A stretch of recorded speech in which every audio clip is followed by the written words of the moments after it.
Full introduction. I am so delighted to be back on campus.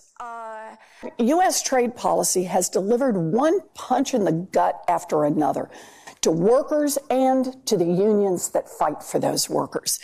For decades, leaders of both parties preached the gospel that free trade was a rising tide that would lift all boats. It's great rhetoric, except that the trade deals that they negotiated mainly lifted the yachts, and they threw millions of working Americans overboard to drown. Yeah. Begun to reverse. Inequality is rapidly growing. Tomorrow, the Trump administration will likely sign a renegotiated NAFTA deal. There's no question we need to renegotiate NAFTA. The federal government has certified that NAFTA has already cost us nearly 1 million good American jobs. And big companies continue to use NAFTA to outsource jobs to Mexico to this very day. But as it's currently written, Trump's deal won't stop the serious and ongoing harm NAFTA causes American workers. It won't stop outsourcing. It won't raise wages, and it won't create jobs. It's NAFTA 2.0. But okay, we'll do this one as a lecture. And I just want to jump. So the president grabs headlines, railing against GM's plan to axe thousands of American jobs in Ohio and Michigan. But his actual policies aren't stopping them or stopping others like them from continuing to put corporate profits ahead of American workers.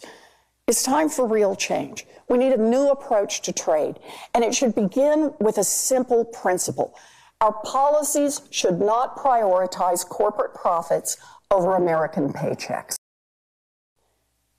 The combination of authoritarianism and corrupt capitalism is a fundamental threat to democracy, both here in the United States and around the world.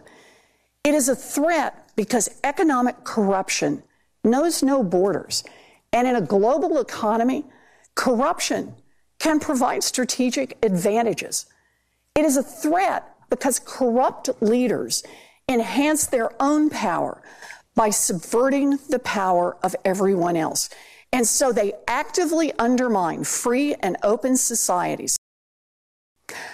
President Trump and his political allies in Congress.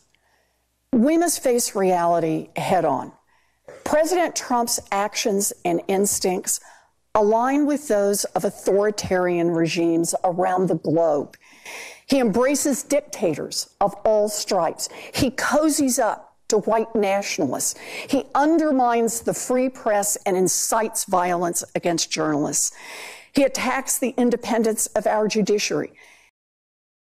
And he has aided and abetted every step of the way by Republican politicians in Washington, too pleased with his judicial appointments and his tax cuts for the wealthy to stand up for fundamental American values. The time for holding back is over. Thank you. Thank you.